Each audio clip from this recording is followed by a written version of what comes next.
Hello friends, asset compounders academy में एक बार फिर से आप सभी का स्वागत है।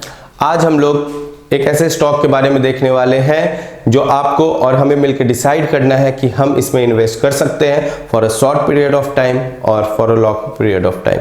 ये कंपनी ग्रोइंग है या फिर नहीं, इसका बिजनेस मॉडल कैसा है, यूनिक है या फिर कॉम्पिटिटर है बहुत सारे इसमें भरे हुए। ठीक है, चलते हैं और देखते हैं कि क्या है इसके साथ, कैसा है, क्या परफॉर्मेंस रहा, आगे क्या परफॉर्मेंस ये देगा। उसके पहले आपको पता है हमारे चैनल को लाइक शेयर सब्सक्राइब करें, बेल आइकन को भी जरूर प्रेस करें फ्रेंड, क्योंकि नेक्स्ट वीडियो एक इसी का कॉम्पिटिटर है। तो आपको डिसाइड करना है कि आपको इसके साथ जाना है या उसके साथ जाना है, जो कि हमारा नेक्स्ट वीडियो बहुत ही जल्द आने वाला है। तो उसके लिए जरूरी है कि आपको बेल आइकन भी प्रेस करना होगा। ठीक है, तो शुरू करते हैं। सबसे पहले इसका मार्केट कैप देखते हैं फ्रेंड। 777 करोड़ का इसका मार्केट कैप है। तो ये देख करके हम लोग जान चुके हैं कि ये एक कंपनी माइक्रो कैप है। ठीक है, उसके बाद देखते हैं कि आखिर क्या ये अंडर वैल्यूड है या ओवर वैल्यूड है। सबसे पहले अगर पी पे नजर डालें तो हम आंख बंद करके बोल देंगे भैया 62 का पी है, ओवर वैल्यूड है। लेकिन अगर हम लोग करेंट प्राइस और बुक वैल्यू पे नजर डालें तो आपको ये सोचने पे मजबूर कर देगा कि भाई ये ओवर वैल्यूड नहीं है, ये तो कहीं अंडर वैल्यूड स्टॉक दिखाई देता है। चलो दोनों के असमंजस को मिटा देते हैं, एम्बिग्युइटी को खत्म करते हैं और ऑन एन एवरेज ना तुम्हारा बात अंडर वैल्यूड ना मेरा बात ओवर वैल्यूड, तो मान के चलते हैं एवरेज वैल्यूड कंपनी है। तो आज के बढ़े हुए मार्केट में अगर average valued company, fair valued company भी मिल रहा है, नॉट सो बैड।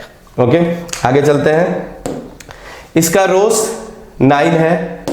अगर आप बोलोगे कि भैया ग्रोइंग कंपनी है, क्या एक्सपेक्ट करते हो, तो आगे और भी चीज देखते हैं, तो इसको होल्ड पे डालते हैं। सेल्स ग्रोथ अगर बात करें फ्रेंड तो आपको निराशा हाथ लगेगा, क्योंकि 5 साल में इसका सेल्स ग्रोथ 1% का है और पिछले 3 साल में इसका सेल्स ग्रोथ माइनस में है।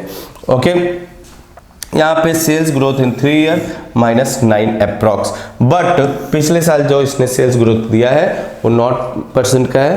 तो कह सकते हैं कि ये सेल्स ग्रोथ इसका इम्प्रूव हो रहा है। ठीक है, डिविडेंड के मामले में not so good. Fair face value भी इसका देखें तो 1 है। तो होप आप ये करो कि ये अपना बिजनेस इंक्रीज करे और रिटर्न ऑन इक्विटी हमें यहाँ पे अच्छा मिले, क्योंकि रिटर्न ऑन इक्विटी भी 3%। ठीक है, अभी तक इस स्टॉक से हमें सिर्फ निराशा हाथ लगी है। आगे देखते हैं कि भाई प्रोमोटर होल्डिंग का क्या हाल है। यहाँ पे प्रोमोटर है, प्रोमोटर होल्डिंग में फ्रेंड नो चेंज है, तो ये हमें खुशी का बात मिला है। वीडियो को पूरा लास्ट तक देखिएगा, क्योंकि कभी कभी क्या होता है, सब चीज अच्छा मिलता है, लास्ट में एक ऐसा चीज मिल जाता है जो हमें सोचने पे मजबूर कर सकता है कि ये स्टॉक में पैसा लगाया भी जाए या नहीं। वो छोटा सा पॉइंट हमारे दिमाग में स्ट्राइक कर जाता है और हम अपना पैसा उस स्टॉक से साइड हटा लेते हैं। कभी कभी ऐसा भी होता है कि सब चीज एवरेज एवरेज एवरेज या कुछ चीज खराब भी मिलता है, लेकिन लास्ट में कुछ पॉइंट ऐसा मिल जाता है जो हमें ये सोचने में मजबूर कर देता है कि भाई उन साइड मेरिट को साइड हटाओ। ये एक ऐसा मेरिट है जिससे स्टॉक कभी भी बूम कर सकता है, कभी भी भाग सकता है। तो लास्ट तक देखिएगा जरूर फ्रेंड। ठीक है, तो promoter holding not so bad, promoter holding consistent है। प्लस इसमें एफआईआई का होल्डिंग देखें तो ये खुशी का बात है कि एफआईआई ने इसमें पैसे लगातार बढ़ाए हैं, अपना परसेंटेज इसमें इन्वेस्टमेंट का हमेशा बढ़ाया है। ठीक है, मतलब अगर ओवर वैल्यूड अंडर वैल्यूड का बात करें तो एक एवरेज प्राइस लेकर के चलते हैं। सेल्स ग्रोथ का बात करें तो उसको अगर कॉम्प्रोमाइज कर सकते हैं हम लोग एफआईआई के होल्डिंग से, तो वेल एंड गुड। अब चलते हैं रोज पे। तो रोज का भैया क्या चीज है, क्या कैसा है ये, उस पर भी थोड़ा बहुत हम लोग बात कर लेते हैं। अब आते हैं यहाँ रोज पे। ठीक है, तो यहाँ पे रोज का बात करते हैं फ्रेंड। रोज यहाँ पे इसका काफी इंप्रेसिव है। ठीक है, रेशियो क्या है, रोज डिस्कस कर रहे हैं यहाँ पे हम लोग। रोज काफी इंप्रेसिव है, बट जो पिछला 3 साल का रोज है ये हमें सोचने पे मजबूर कर रहा है कि क्या ये आगे भी ये रोज इंप्रूव होगा या फिर ये ऐसा ही चलता चला जाएगा। ठीक है, शुरू में तो इसने काफी अच्छा ग्रोथ दिखाया फ्रेंड, लगभग 2018 तक इसने काफी अच्छा ग्रोथ दिखाया। उसके बाद ये लगातार इसमें गिरावट आना शुरू हो गया है। तो ये अभी तक का तीसरा निगेटिव पॉइंट इसमें देखने के लिए मिला है।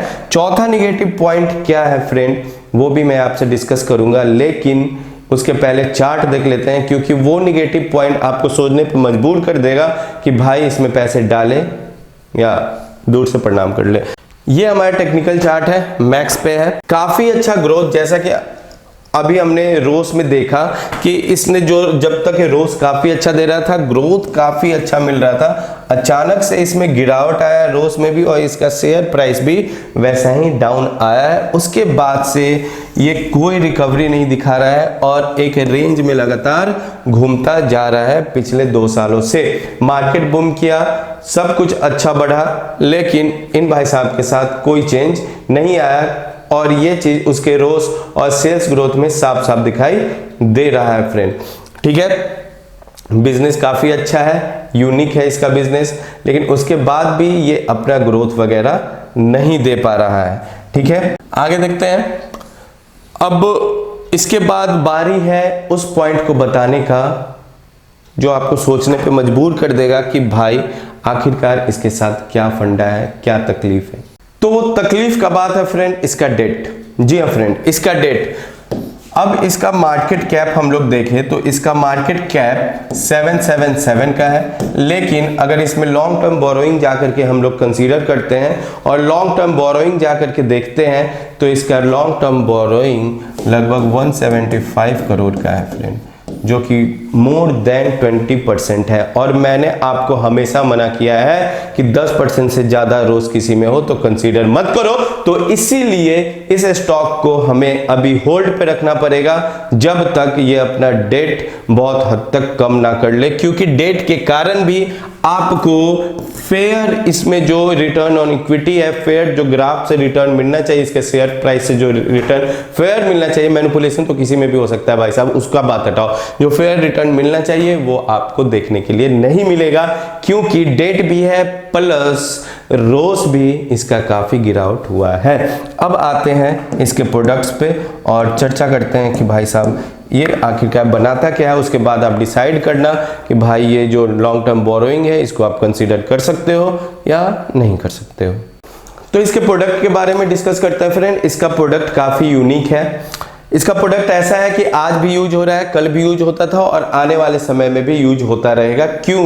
क्योंकि ये क्या बनाता है, ट्रांसमिशन टावर, बिजली के टावर, जो आप हाईवे वगैरह पे जाते हो, कहीं भी जाते हो तो बड़े बड़े जो पोल लगे होते हैं, बड़े बड़े जो टावर लगे होते हैं, जिससे इलेक्ट्रिसिटी वायर, हेवी करंट का एक जगह से दूसरे जगह जाता है, उसका ये टावर बनाता है। साथ ही साथ रेलवे स्ट्रक्चर का भी काम करता है। उसके बाद टेलीकॉम टावर भी बनाता है फ्रेंड। तो इसका भी डिमांड पहले भी था, आज भी है, और जैसे जैसे इंडिया ग्रो करेगा इसका डिमांड दोनों का बढ़ता ही जाएगा।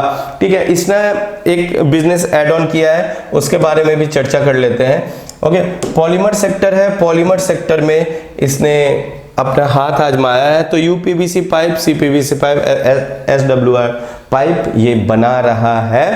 तो कैसा है इसका परफॉर्मेंस, कैसा नहीं है, ये आप कमेंट बॉक्स में मुझसे पूछ सकते हैं। हमारा व्हाट्सएप नंबर, कॉल नंबर सब कुछ दिया हुआ है। डिटेल इसका हम लोग आपसे शेयर करेंगे। जो हमारा सीट है एनालिसिस का वो मैं आपको शेयर करूंगा। हमारे कलीग्स, हमारे जो भी हमारे साथ काम करते हैं वो आपको शेयर करेंगे। तो उसमें आपको पता चल जाएगा कि भैया इनसे अर्निंग आखिरकार उनका आ क्या रहा है। ठीक है, ये लॉस मेकिंग है आखिरकार या फिर प्रॉफिट मेकिंग है। आप एक तरह से अनुमान लगा सकते हो कि जिस तरह से इसका रोस घटा है, जिस तरह से इसका सेल्स ग्रोथ घटा है, ठीक है, तो ये जो बिजनेस एड ऑन हुआ है ये उसके लिए फायदेमंद है या नुकसानदायक। ठीक है, कब उबर पाएगा, कब इससे इतना प्रॉफिट आएगा कि इसका ग्रोथ होगा, क्योंकि इसमें बहुत सारे कॉम्पिटिटर इस बिजनेस में जुड़े हुए हैं। और दूसरा चीज क्या है फ्रेंड, जो इसका मेन काम है, जो इसने जिसका जो बिजनेस मॉडल है उससे हट करके इसने कोई चीज आजमाया है। तो आपको पता है जब भी कोई कंपनी अपना बिजनेस मॉडल चेंज करना चाहता है या वो चीज अपनाया है जो उसके प्रोडक्ट से रिलेट कहीं नहीं करता है, तो उस कंपनी का क्या हाल होता है। तो पूरा का पूरा सिनेरियो हमने देख लिया। मेरे अकॉर्डिंग इसमें डेट है, सेल्स ग्रोथ है, बिजनेस मॉडल जो पहले करता था काफ़ी ग्रोइंग है, नो डाउट, लेकिन जो एड ऑन है उसमें कंपटीशन काफ़ी ज़्यादा है। कब इससे पैसा आएगा, कब इससे प्रॉफिट आएगा, कब ये सुभर पाएगा, वो कहा नहीं जा सकता। ठीक है, हाँ प्लस पॉइंट क्या है, इसमें FII का होल्डिंग बढ़ रहा है, लेकिन ये जो बिजनेस मॉडल ऐड किया है वो अनसर्टेन है, जिसका इम्पैक्ट इसके इक्विटी पे भी और इसके फंडामेंटल पे भी हमें देखने के लिए मिल रहे हैं। तो मेरे अकॉर्डिंग आप सभी को इसके लिए वेट करना चाहिए, क्योंकि मार्केट में कभी कोई चीज़ देर नहीं होता। ओके, डिपेंड आप पे करता है आप किस तरह से लेते हैं इस स्टॉक को, इसलिए आपको भी समझना पड़ेगा, सोचना पड़ेगा कि भैया क्या करें। मेरे अकॉर्डिंग इस स्टॉक को अभी के लिए ना है फ्रेंड, तो प्लीज़ आप हो सके तो इस स्टॉक से फिलहाल के लिए दूर रहें। बहुत लोग मेरे बात से सहमत नहीं होंगे, आई नो, क्योंकि बहुत चीज़ माइंडसेट पे भी डिपेंड करता है, लेकिन अब फैक्ट पे जाओ, माइंडसेट पे नहीं। ठीक है, तो आज के लिए बस इतना ही। हमारे चैनल को लाइक से सब्सक्राइब जरूर करें। Thank you so much friend.